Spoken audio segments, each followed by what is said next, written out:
to the Learning Continuum series, What Goes Up Must Come Down, and Home Prices Defy Gravity. So I'd like to pass things over to Lorraine Carter, Director for McMaster Continuing Education. Thanks very much, Jennifer, for getting us organized this evening. My name is Lorraine Carter, and I'm delighted to be here and to welcome you to this event. Before we would proceed with the event itself, we would like to begin by acknowledging the land on which McMaster University sits. McMaster recognizes and acknowledges that it is located on the traditional territories of the Mississauga and Haudenosaunee nations, and within the lands protected by the Dish with One Spoon Wampum Agreement. It's my pleasure this evening to introduce the speaker in just a moment, but I'd also like to recognize Cynthia Bolesky, the Managing Director, who is here and representing what is the Faculty of Social Sciences Canadian Housing Evidence Collaborative. And it's really great to see you, Cynthia. Cynthia does a lot of work in housing on behalf of the Faculty of Social Sciences. It is my distinct pleasure to introduce our speaker, Steve Pomeroy, Industry Professor, McMaster University, and Executive Advisor to the Canadian Housing Evidence Collaborative called CHEC. Steve is an Ottawa-based research consultant and part-time lecturer at Carleton University and McMaster. Widely regarded as one of the leading housing policy experts and thought leaders in Canada, Steve has for almost 40 years worked in the housing sector, initially in the not-for-profit sector, local government, and with HMCH, the Canada Mortgage and Housing Corporation, before establishing Focus Consulting Inc. in 1994. Since then, Steve has completed over 200 research reports covering all aspects of housing, including needs analysis, comprehensive housing strategies, and financial feasibility, as well as urban issues, both in Canada and internationally. He advises regularly a number of national and provincial housing associations, many municipalities and provinces, and is an advisor to the newly created Federal Housing Advocate. He is also a frequent commentator on housing issues in various national and local media. But, and this is important, he doesn't tweet. There are any number of reports that you might want to peruse to learn about Steve's insights and his research. I could read them, but we might be here for a while, Steve. So I'm going to pass things forward to you into this evening's talk. Thanks, Lorraine. I'll just jump through the share screen piece here. Make sure this all works.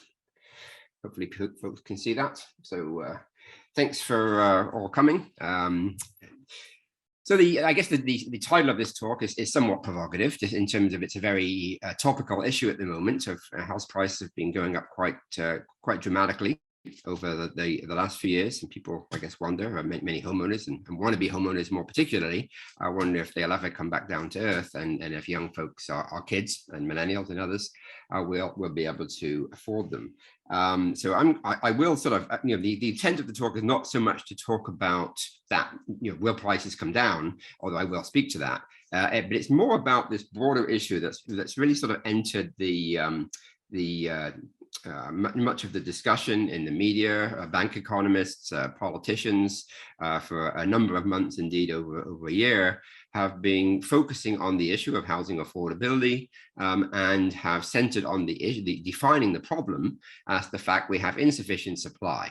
And as a consequence, the prescriptions to address that particular problem are that if we just have more supply, we'll start to manage the excessive increase in home prices and everything will be just fine. As you can imagine from this particular slide, I actually have a contrarian view on that. I think that the view that simply adding new supply will solve the housing affordability crisis. It's a very specific and clear definition It's a very simple definition, and I think it's completely wrong. And so I'm going to spend a bit of time explaining why I think that, and to provide some evidence to support my thoughts on that. A lot of this discussion has really originated since sort of the spring of 2020 with a report that was put out by Scotiabank Economics, comparing Canada to the rest of the G7 and noting that we have fewer homes per capita than the rest of the G7, ergo we must have a shortage. I think that's a particularly simplistic and actually irrelevant comparison, because the other part of the comparison, which was not talked about, was that we actually have, in Canada, we have the largest average household size in the G7, except for the US, which we're very close to. So we actually put more people in each house, therefore we don't need as many houses. So that's not a very useful way to actually think about defining the problem. In recent data that we've seen, both from the census that came out in February of this year, where we could see actual population growth over the last 5 years since 2016, we can compare that with data from CMHC, and we can actually identify the fact that the number of homes that we actually built in that 5-year period significantly exceeded the growth in the population, depending on how that population splits itself into houses, the average household size. So I think that's the first piece of evidence that suggests there's something to question about this notion that we have undersupply. So let's look at the rest of the data and see what it actually tells us before we come up with a conclusion. And so I'll come back to the end. I mean, essentially, my point is that if you don't not diagnose the problem correctly, and it's like going to the doctor and getting prescribed with a headache and they cut off your foot, we need to actually diagnose it correctly if we're going to start to think about what are the right policy prescriptions to respond to the problem. In terms of what causes home prices to go up, there are really two sets of factors: the quantity of demand versus supply. So how many people are there? How is that population growing relative to the number of homes we're building? But more importantly, and spoken about much less, is the quality of that demand, the capacity of people to actually exercise their desire to purchase a home or to rent, and what's actually been happening in that sector, which I think is much more significant and much more important in terms of explaining the reason for the very significant increase in escalation of home price that we've seen in the last couple of years. So starting on the sort of the demand side, the population is the fundamental. What we really see in this chart is looking at data both for Canada and Ontario. Pretty well since the turn of the millennium, we were bouncing along nationally at about 350,000 people a year, 110, 120,000 in Ontario. And then things really went askew in 2016-17, and we saw a significant surge in population growth, which then, of course, rapidly stopped when COVID came, when the pandemic started, and we closed our borders. Because most of that growth, most of the growth in the population is not from natural growth, it's actually from immigration and people are coming from other countries, and we really have to be concerned and or cognizant of what kind of immigration targets we have, who's actually coming, and how we actually house them going forward. So there was a short-term effect for a couple of years where we did have a real surge in population, and the reality is people can get on a plane today and arrive tomorrow. We can't put a house on the construction grid and have it finished by tomorrow. It takes 2 or 3 years to go through a planning process and approvals process to build it and actually have it occupied. So there's, as economists would define it, there's a very low elasticity of supply. Supply simply cannot respond either to price change or to demand change very, very quickly. And there certainly is some debate around how sluggish the supply system is and whether certain municipalities are very bad at making approvals. And I think they're probably unfairly tarnished with that reputation. But nonetheless, that's one of the things that came up, for example, from the Ontario Task Force, that we just need to basically get municipalities to approve more buildings more quickly and everything will be just fine, which I think is a bit of an overstatement. So as I've said, the nature of that population growth, we were bouncing along fairly steadily, and what we see here are 3 types of growth. Natural growth, which you can see is really tailing off as particularly the baby boom ages, and obviously the end point of the aging is mortality. So we're having quite a lot more deaths than we're having births. So our natural growth is actually quite small, which is actually good for the housing market, because when a senior kicking around in a 3 or 4 bedroom house passes on, they leave a 3 or 4 bedroom house for a young family. Whereas a birth doesn't actually create demand, but that young family now can move into a house. So there's no net need for a supply chain if in fact we can actually exchange the stock within the existing stock. So in many respects, grandma can solve the housing crisis for us without the government, if we just free up some of those large houses and get them occupied by families. But the key point here is that what we saw in that 2016-19 period, the nature of immigration then, the red is net international migration, the green is what's called non-permanent residence. And that's the part that really grew. And non-permanent residents include people working on temporary work permits. So we got a lot of population, a lot of folks coming to work in either the resource sector or in the agricultural sector, picking crops and those types of things. In most cases, folks in those two industries tend to be housed temporarily in bunkhouse kind of accommodation, so they're not really creating rental demand.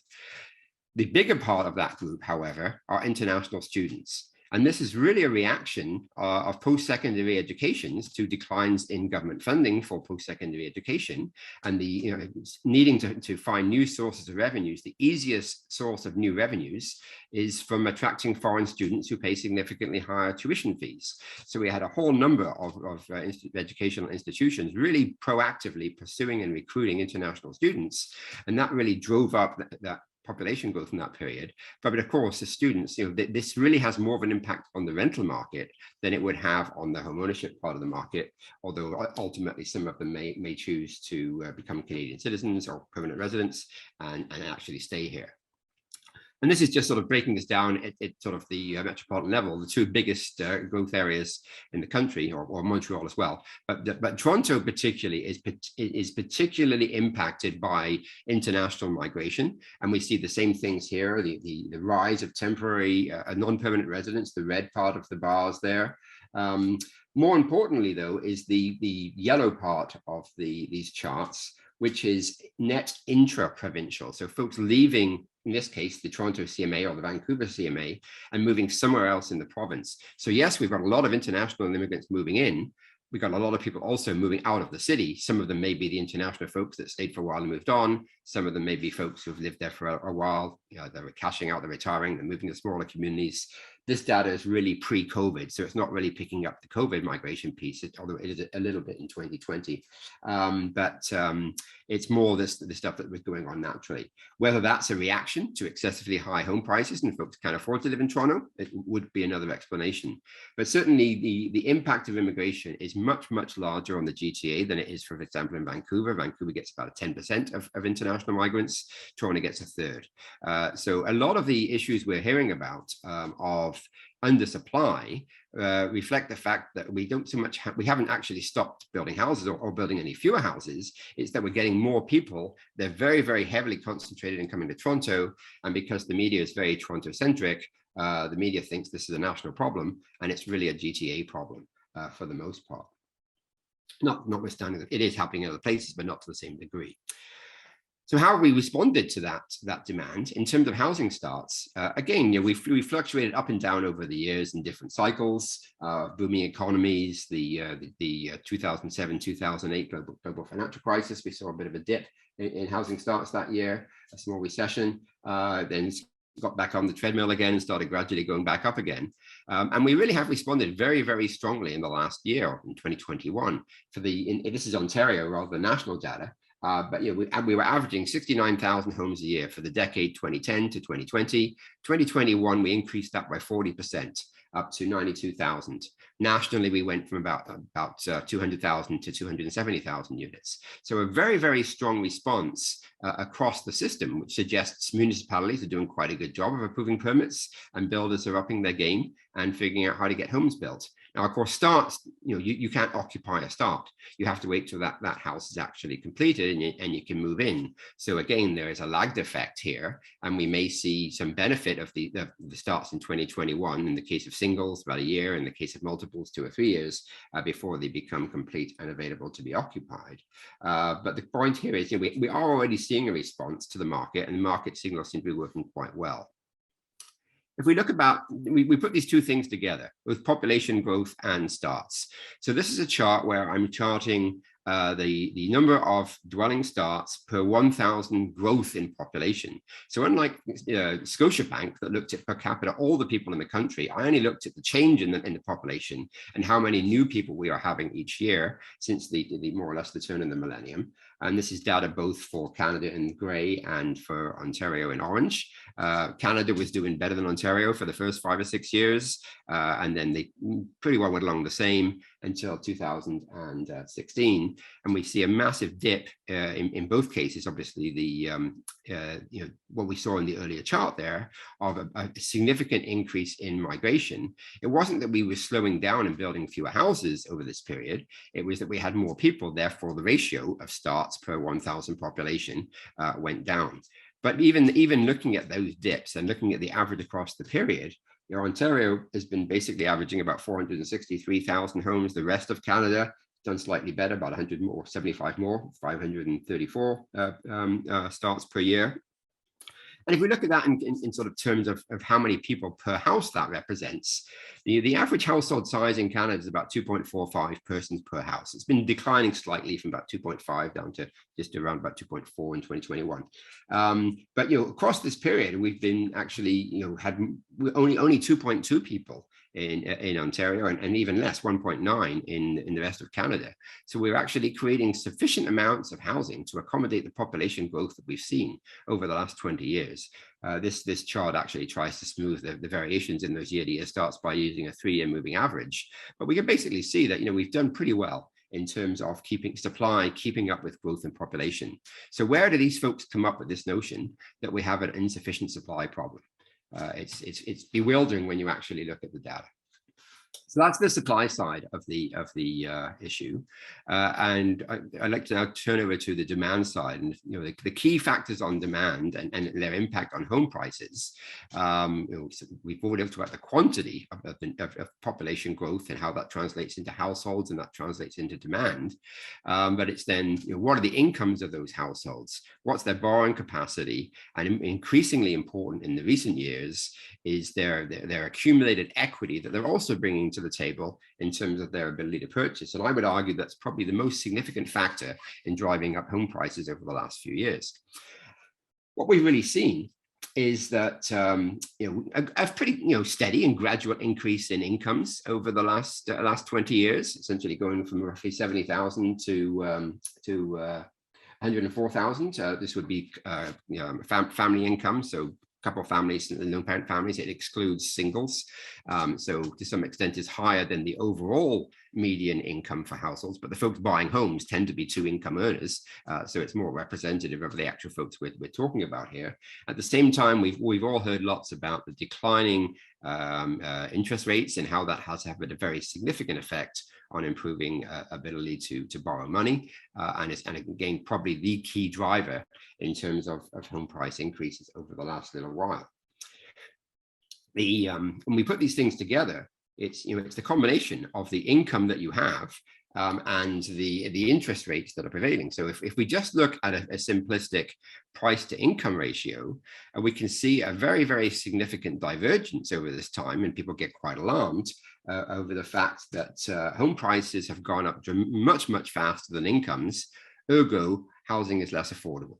And to some extent that's true, but actually ignores the fact that it's not so much the comparison of income to price, it's the comparison of what that income can do for you in combination with mortgage rates, which actually translates into your ability to actually borrow against your income.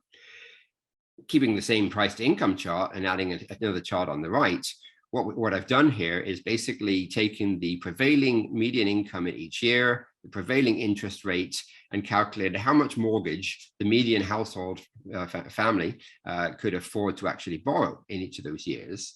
And what we actually see here is the capacity to pay has exceeded the median house price every year. This is national aggregate data, so obviously there are variations in specific housing markets, but as an overview and general trend, until last year, the ability to pay exceeded the home prices.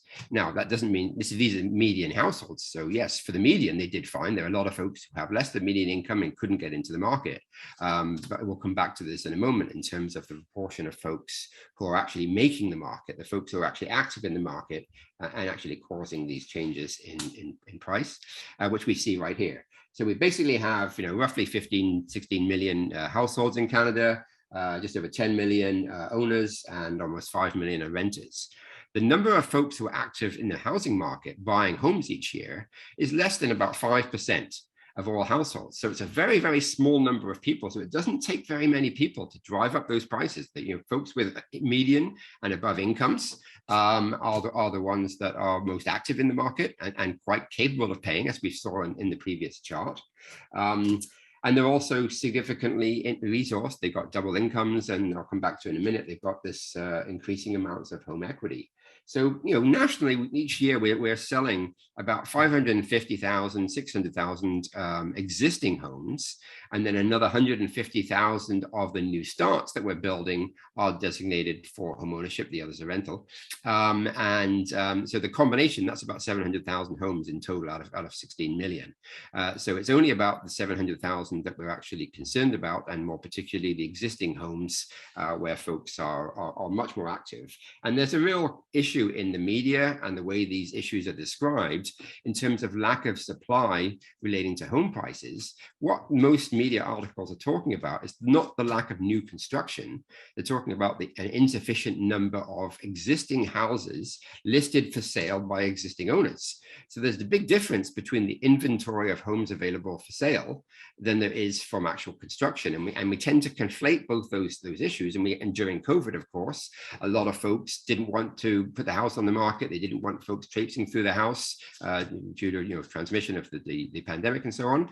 And so we saw a low level of listings at the same time that we saw a lot of folks decided they actually wanted to move to something where they had more space because they were working from home. So you have these dual factors kind of going on there. But it wasn't so much the lack of new construction, which we saw in the previous slide, actually increased quite dramatically. It was the lack of listings that was tending to impact on house prices a lot more.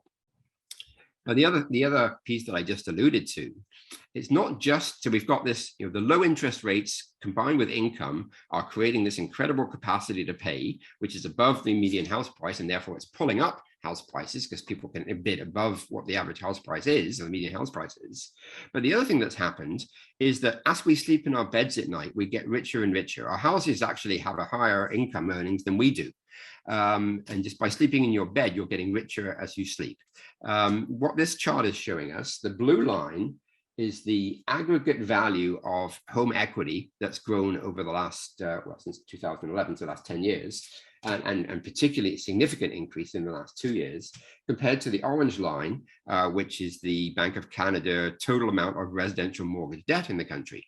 So mortgage debt in the last 2 years increased by $302 billion. So we were taking on a lot more debt, and people get all worried and excited, negatively excited, about the fact of the impact this is going to have on the financial system, or these high levels of household debt. But they're not looking at the asset on the balance sheet of the household and how much equity they actually have. And the amount of equity actually increased by $2.4 trillion. There's a typo on my slide. That should be, well, sorry, no, it's not. It's 2,374 billion, which is 2.4 trillion, if we do our math right. So 8 times as much is the amount of equity. Now, the other part of this is that most of the folks buying homes, 3/4 of new home buyers or people purchasing a home, not necessarily a new home, are existing purchases moving up, trading down, doing something else, and they're bringing this equity with them. And that creates a massive amount of, they've got these bags of money as they go down to the realtor's office, say, I want to make a bid on this house. Not only have a good income, interest rates are really helping me buy, but I got all this windfall gain of money that I've accumulated over the last few years by sleeping in my bed at night. And this is something that I've tended to, or that's actually Greg Sutter from Toronto, in an earlier paper that I wrote, made sort of a comment on this term supercharged demand. And I think that's what it really is this, as house prices increase, appreciation begets more appreciation. And these folks are using that accumulated equity to actually translate into their capacity to buy. And so they have lots of capacity to overbid on home prices. So effectively, it's not the greedy developers that are driving up home prices. The consumers are doing it to themselves. We've had this steady decline in mortgage rates. We've had this supercharged demand coming from all this excess equity. As I mentioned, the vast majority of purchasers already own a home, and so they're benefiting from that existing equity. Not all, but many first-time buyers are also being helped by their parents, who can now pay, those who are selling their $3 million home to downgrade to a $2 million home can basically give $500,000 each to a couple of their kids to help them with a down payment, a very substantial down payment. I'm obviously exaggerating, but with the idea. So there's a big impact there of those small number. Out of that 700,000, only a couple of 100,000 of those are millennials, young families. A significant number of those are getting helped from their parents and grandparents in some cases to purchase. So it doesn't take very many people to really perpetuate and continue this cycle of upward pressure on prices because of this excess capacity to pay. And it's really the windfall gains that are actually creating this particular capacity. And that's really not being talked about very much in government circles. It's very much this insufficient supply argument. No one's talking about this excess capacity to buy because government's scared of the answer. Because if there's excess capacity to buy, if you want to solve the problem, it's not politically attractive because it means confiscating some of that windfall gain, which means a tax on homes. 2/3 of voters are homeowners. So it's a political non-starter. The minister's drawn a line in the sand and basically says that the government will never change the capital gains exemption for principal residents. I would argue that you don't have to change the capital gains treatment. You could simply create a tax, an affordable housing levy, or call it what you want, and basically cream off some of that excess capacity to pay and use the revenues you generate to actually subsidize or cross-subsidize some of the programs you've just announced in the budget, the $10 billion, rather than actually affecting the deficit. So basically the answer to this will new supply result in reduced home prices. I would argue it really will have a very minimal effect. We've already seen a significant increase in construction, but new construction is really only 20% of the market. It's the existing home sales that are the important part. The other part of this, though, is that we all know areas of our city that are attractive, and the so-called yellow belts and the single-family areas that many politicians and the Ontario Task Force recently has spoken about, that we should basically just upzone these areas to 2, 3, 4 units as of right, not require any kind of rezoning kind of process. And that's part of the solution of increased supply. But people want to live in those areas, and as we've just seen, they have lots of capacity to pay. And if you basically go into, whether it's the west side of Vancouver or Rosedale or Glebe in Ottawa, whichever city you happen to live in, those inner city areas where we're talking about doubling and tripling the density, is tripling the density going to mean that the builder on that lot is now going to sell the house at 1/3 of the price of the existing home? Or is he going to basically build 3 homes equal to the same price or higher than the existing one? Certainly in my neighborhood, builders are buying existing single family lots with 1960s, 1970s bungalows on them, quite a modest little home, good starter home for a family, paying $600,000 or $700,000, knocking it down, building a semi-detached home and renting selling each side for $1.4 million. We just doubled the density, we doubled the supply, we also doubled the price. So this notion that somehow just adding supply will magically result in reductions or stalling and slowing in the rate of increase of home prices is a complete myth, and it's just absolutely unfounded. And if we are going to add supply, then we need to be very surgical and prescriptive about what kind of supply we really want to add. We want to add supply that's filling parts of the missing middle that many folks have spoken about. So rather than small condos or large custom detached homes, we need more townhomes and smaller dwellings. And we also need it to be affordable, which we can certainly see has not been the case. The question there is, can government policy, can this new $4 billion housing accelerator fund do anything to actually manage or control or prescribe price? This is an example from Ottawa, and we've seen, more so than we've seen in the rest of the country, perhaps, a very, very significant supply response in the last year, with the housing starts increasing by 58%. So if the argument that if we have more supply, we'll address the excessively rising prices in homes, on the right-hand side, we see what's happened to house prices. I mean, builders are not going to say, I bought this lot, 2 years ago and started building, and back then I could have sold it for 500. It's worth 700 now, but I'm still going to sell it for 500. I haven't met too many builders that think that way. So basically, builders are capitalizing on the windfall gain of these rising prices and saying, great, I just made a lot more profit than I ever thought I would. Now, certainly they have to take that and go and buy land at today's inflated values, and it knocks on in the marketplace. But again, what this is showing us is that the dramatic increase in supply, particularly in Ottawa's case, a lot more condos, but some singles as well, has really not translated into any kind of cessation or slowing down of the rate of increase. If anything, home prices actually increased faster as this was happening. Now, if we flood the market, as the government proposes to do by building 350,000 homes a year, will that have some effect? Possibly, but I don't think we'll ever get anywhere close to 350,000, and we certainly don't need 350,000. If we look at the budget, it announced that the government plans to bring in 451,000 new immigrants each year. And on top of that, we have natural population growth, which now is down to about 50, 60,000 a year, so call it 75. We're up to 525,000 people. In our average household size of 2.4, we need about 220,000 new homes per year. That's basically just about 10% more than what we've building. It's not double what we've been building. And we increased that. We significantly exceeded that last year with 277,000. So we've actually got to the point where we're actually constructing enough homes for the new level of growth that we project will happen. Now, that's not going to be distributed evenly, and some communities and some cities are going to be more affected by others. But it does suggest we need to think twice about just cavalierly accepting this notion that we're going to double home construction, and we need to basically invest a whole bunch of money in getting municipalities to approve permits faster. Because the other part of that is it's not just making approvals. It's how much labor do we have? How much materials do we have? Where else in the supply chain are we going to impact? And actually, the effect of doubling housing construction in a year or two would be to massively inflate and increase house prices because of the other supply chain issues that can't keep up with that new level of demand or new level of supply. So again, I think we have to really think about how we're going to implement that. Today, now these high home prices that we've seen, they're very much baked into the market. There are very few folks are opportunistically putting the home on the market. If they can't sell it for what they see at this great new price, they are very reluctant, unless they have to move for other reasons, to actually go ahead with the sale. We've got a bunch of the folks who, the fear of missing out on buying now because they think prices are going to continue to go up, are continuing to overbid, particularly those that have existing equity, and because many of them do, and they're enabled by these bags of money that I've been talking about, and some of their kids are benefiting from that as well.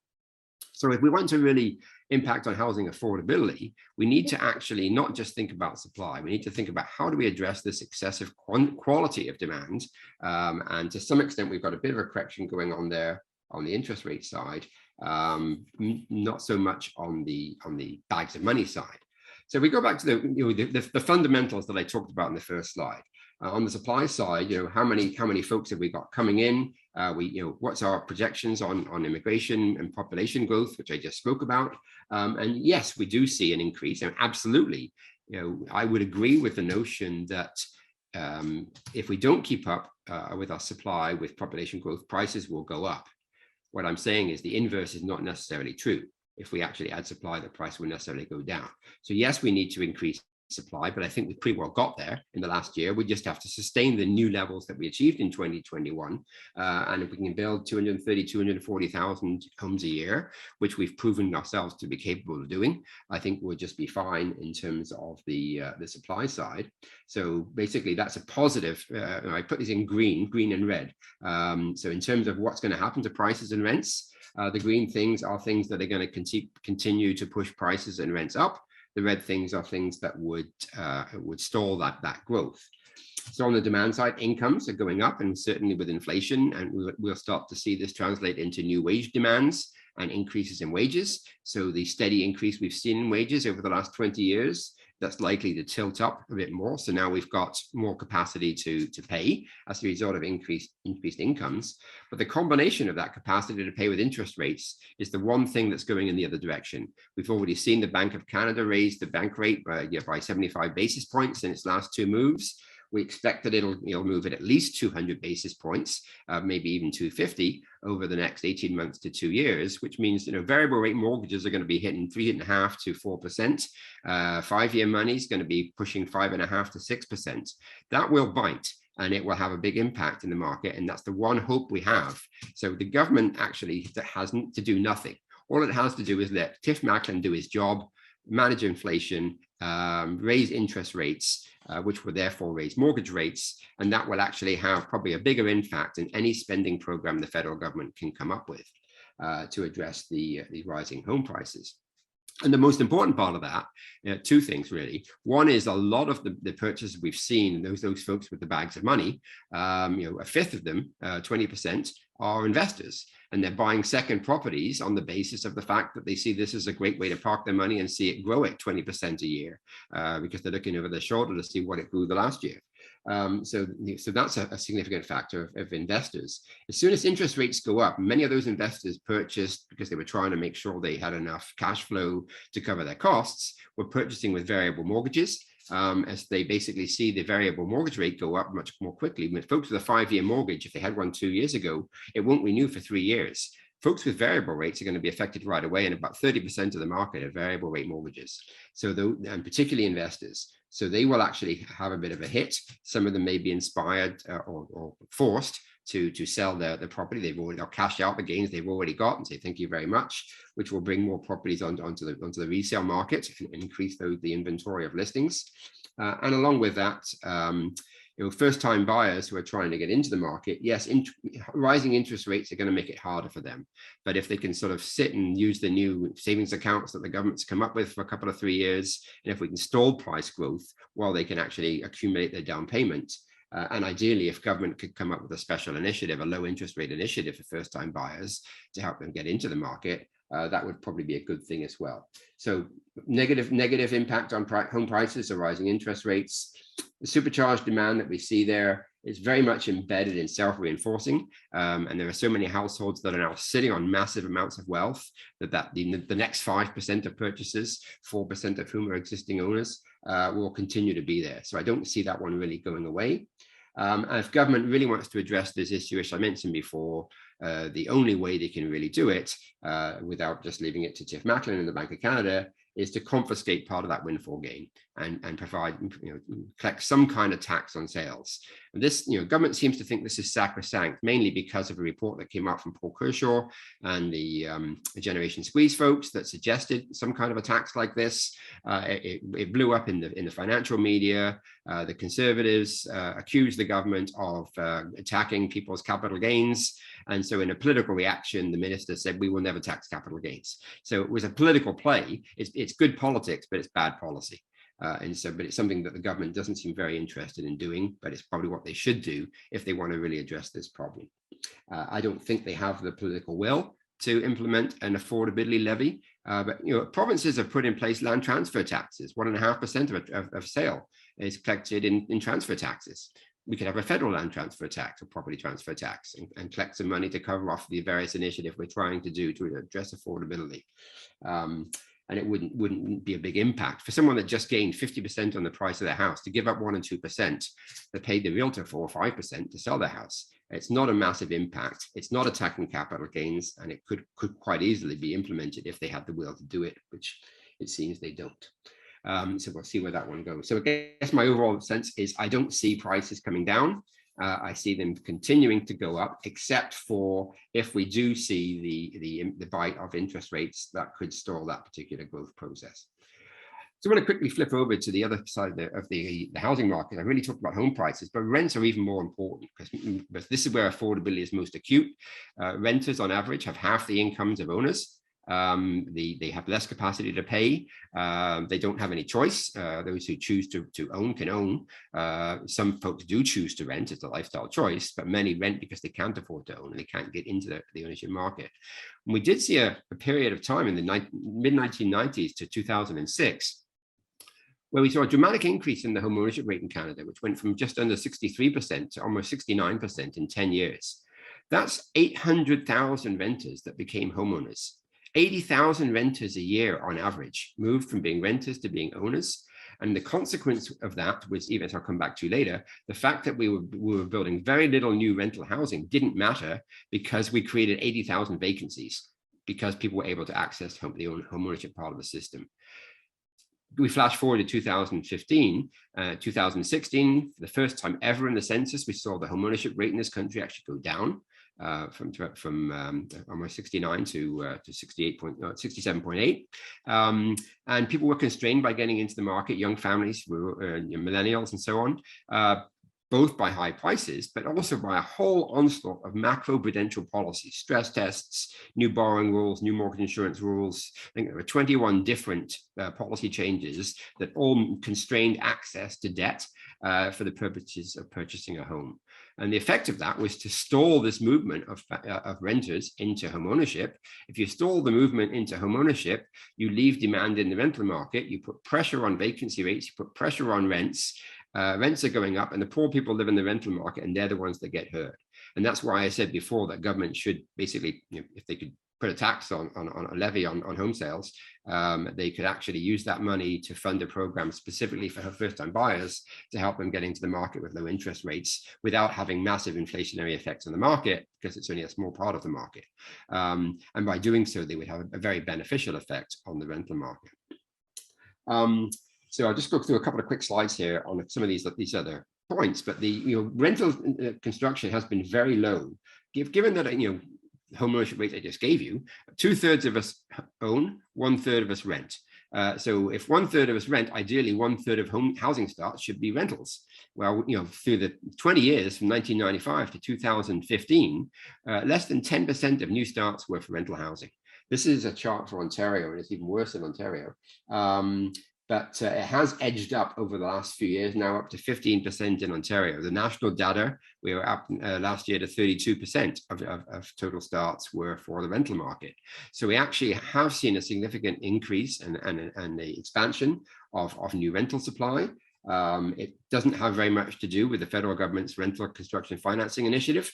That really is only attributable to about 5% of this rental starts. Most of it is a market response to demand and developers seeing the opportunity to put new rentals on the market and collect very good rents, which I'll speak to in just a second. So we actually, this low level of rental construction, as I mentioned, was completely offset by the fact that in this period, we saw all of these folks leaving the rental sector and moving into the homeownership sector, which actually saved our bacon. We're now actually, in this period, we're no longer getting out of that. So low rental construction has been a serious issue and what we need to address. It's not just low supply that affects vacancy rates. It's this migration that I talked about at the very beginning. And there's obviously, this is almost like a mirror image of when immigration goes down, vacancy rates go up. When immigration goes up, vacancy rates goes down. So if we got lucky here, ironically, in silver lining, I suppose, of COVID, that we actually reduced immigration, and so the vacancy rates went down quite significantly, in this period, but they started coming back up again already in here. What's going to happen when this line actually starts to go out over here? And we bring in 450,000 new immigrants a year. Clearly, we are going to create demand. Immigrants tend to be renters before they purchase in many cases. So this is going to be a big impact on the rental market and one we need to think about. And when vacancy rates go down, rents go up. again, we see sort of a correlation, when the time when vacancy rates are going down, we see much faster year-to-year increases. This is the year-to-year increase in rent. So in 2000, rents in Ontario went up by almost 7%. In 2019, it went up by 6%. In a province which has a rent regulation guideline that says the rents can only go up by 2.1% in 2019. So how did rents manage to go up by 6%?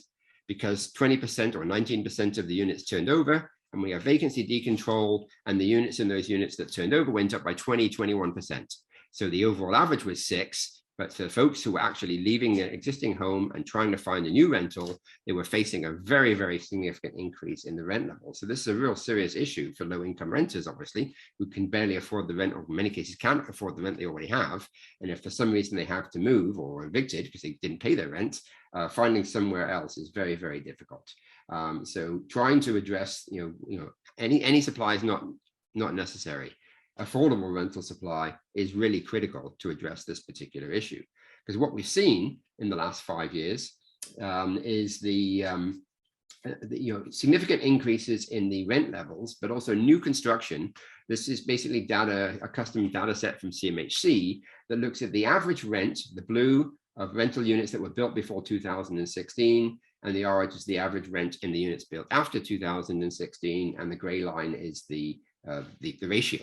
So basically in London and Ottawa, new rental construction is coming on the market at 65% above the average market level. In the lower increased cities, Kingston, Oshawa, it's about 130%. So, yes, we're building new rental supply. We've upped our game nationally. We've gone from 20,000 units a year to almost 80,000 last year, but at the cost of very high rents, which are not affordable. And in many cases, we're actually knocking down older rental buildings to build these new buildings. So we actually lost some existing affordable stock along the way, which obviously had a negative impact, which is this point here, that not only we're not building enough rental, we're actually demolishing and or losing a lot of the existing affordable stock. This is the change in the number of units between 2011 and 2016. We don't have the 2021 data yet. But nationally, we lost 320,000 units renting below $750 a month. That's affordable to an income up to $30,000. At the same time, under the national housing programs, we were building about 20,000. We built about 40,000 units in that period. So we basically, for every new unit we built under the federal provincial affordable housing program, we were losing 15 in the existing stock. Some of these were demolished, which we see here by comparing the change in the CMHC monitored purpose-built stock. The vast majority of them, they still exist, but they've gone to much higher rents because of issues that are referred to as financialization of large capital funds going and buying moderate rate properties and upgrading them and basically raising the rents using various strategies of just natural turnover, some cases accelerated turnover through renovictions. But we're massively losing the existing affordable stock, which is really creating significant problems. You can't exit the homeless shelter unless you can find a cheap place to rent. And if we're losing all the units under $750, which even by itself is more expensive than someone in the shelter can afford, but obviously this is having a negative impact on the housing system as a whole. So just to wrap up quickly, as I've already said, if we don't diagnose the problem correctly, we're not going to get the right solution. We didn't diagnose it correctly, and we have a solution, a $4 billion solution that's being promulgated by the federal government called the Housing Accelerator Fund, which is going to give all kinds of incentives and bribes to municipalities to ostensibly up their game, which they've really already done. The city of Victoria just adopted a policy last week to accelerate the approvals for affordable housing. So in the absence of any bribe from the federal government, they did it anyway. So I think we've seen municipalities already doing these kind of things. I don't think we need to spend $4 billion. We do need, supply is part of the problem. I'm not saying that it's not an issue, but it's not the issue. And I think it's a combination of the two things together that we need to really think about. We certainly do need supply if we're going to accommodate the high levels of immigration that we've identified. So it's a necessary but insufficient answer to excessive home prices. I think where we need to act is much more strongly, rigorously on the demand side. As I say, inadvertently, the Bank of Canada is doing that for the government and maybe doing them a favor. The government, I think, is very, very reluctant to do the right policy thing in terms of bringing in a levy on home prices and sort of creaming off some of those windfall gains that people really didn't earn in the first place. And in the absence of doing those types of things, I don't think there is much hope that we will actually slow down the trajectory of, we might slow it down, we will see a natural slowing down of the trajectory. I don't think we'll see another 30% increase year to year going forward, but I don't think we'll see it stalling completely. And I don't think we'll even see it coming down to the rate of inflation unless interest rates do significantly bump up and take a bite out of potential capacity to pay, and hence out of demand, particularly on the investor side. So that's my perspective on will prices come down? I would say probably not. First and foremost, Steve, thank you so much. You've offered perspective here that I suspect some in the crowd, certainly myself, would not have had without your time and expertise here. So, and you've started from the position that let's diagnose the problem correctly, which I think is pretty fundamental. So thank you for that.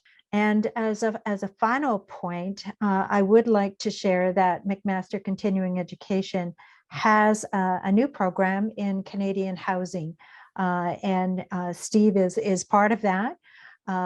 The next course, if a person is at all interested, begins early May. I think it's May the 2nd and runs through to July 25th, and that's a special topics course. But you can certainly see the level of information and experience and expertise that you might discover in those courses. So thanks a million for coming out, everyone, and I hope the rest of the evening is yours to enjoy.